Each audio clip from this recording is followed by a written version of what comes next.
She's the podcast host of Don't Shrink to Fit, as well as an accomplished author who helps parents navigate tough conversations with their kids through the White Elephant series. She's brought her unique life coaching skills to the couch this morning to share how she can help you. Welcome to the show, Claudia Noriega-Bernstein. Good morning. Good morning. Good morning. How are you? I'm doing great. How are you guys? We're good. We're We're good. We had lots of fun this morning. Obviously, with that intro, we mentioned everything that you've accomplished, everything you do.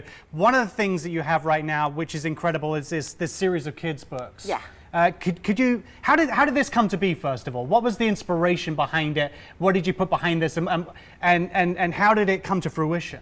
I think it's a little bit of everything. I grew up with a dad that always told me stories, and they always had analogies and metaphors for me to understand different circumstances, and also being a mom and seeing what I needed to resource to, to talk about different subjects with my kids. So it was a little bit of everything. Valentina and Her White Elephant is a series of books about a little girl who has an imaginary friend.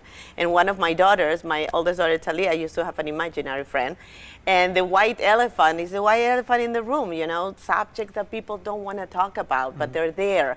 So a little bit of everything is what inspired me to create this series. Yes, and in this series, you're covering some really tough and heavy topics, you know, things like divorce, loss, bullying, those kinds of topics. So why is it important that you kind of have those conversations and that those conversations really start at home in that sense? Well, I think that trauma is the inability to be present. And when a child goes through something difficult, it's as important what is happening to the kid or what he perceives is happening to the kid, that the emotions that circumstance create. And when we don't address those emotions, they sit in us, and then we develop a different personality, like we are pushovers or people pleasers or different ways to manage that, because nobody sat with us and explained, it's not that your grandma abandoned you, or it's not that your dad or your mom left because you were not a good kid,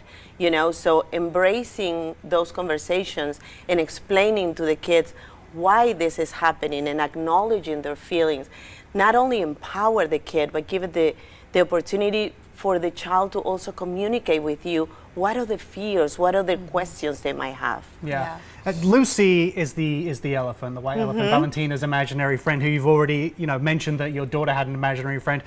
Does that make it easier to have, using Lucy as a tool for conversations? Would that be something you advise parents to implement when talking to their kids, using something to act as a go-between, so it's not just mum to child or dad to child? Yes, and you know why I did it? Because not one of my books that talk about divorce, for example, says not all families are the same.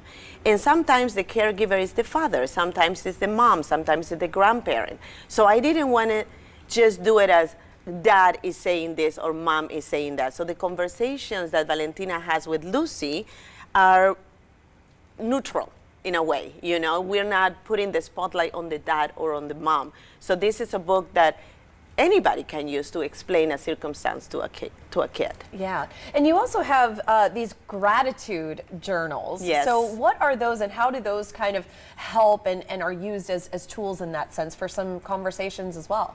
I think, first of all, gratitude has been huge for me. I think when you're in gratitude, you can shift. You can focus on what is positive in your life, what is working in your life. And oftentimes, when we don't do that and we just focus on the negative, then at the end of the day, you break a nail and you're going, on top of that, I broke a nail. But if you are focusing on the positive, then even if you break the nail, at the end of the day, you go, everything was great. I broke a nail, but it's not a big deal. So I am trying to encourage parents to teach children to focus on the positive.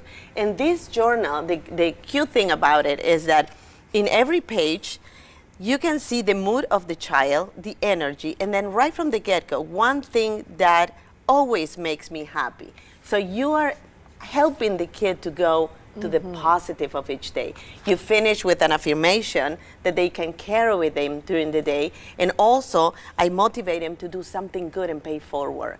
So since they're little, they get into this habit, you know, of paying attention to the good of every day. How can I help somebody else? What was my best moment today? And then, how can I share this joy that I have in my life with others? I wish we had more time because there's so many more questions. Yes. We both have, I know, but thank you so much for coming in and sharing I with was us. so happy to be here with you. Thank you. Thank you. To learn more about Claudia, her coaching, podcast, and books, head to ClaudiaNoriega-Bernstein.com. You can also find the link to download her free Overcoming Challenges and Embracing Abundance workbook. Just look for this story on KTNV.com.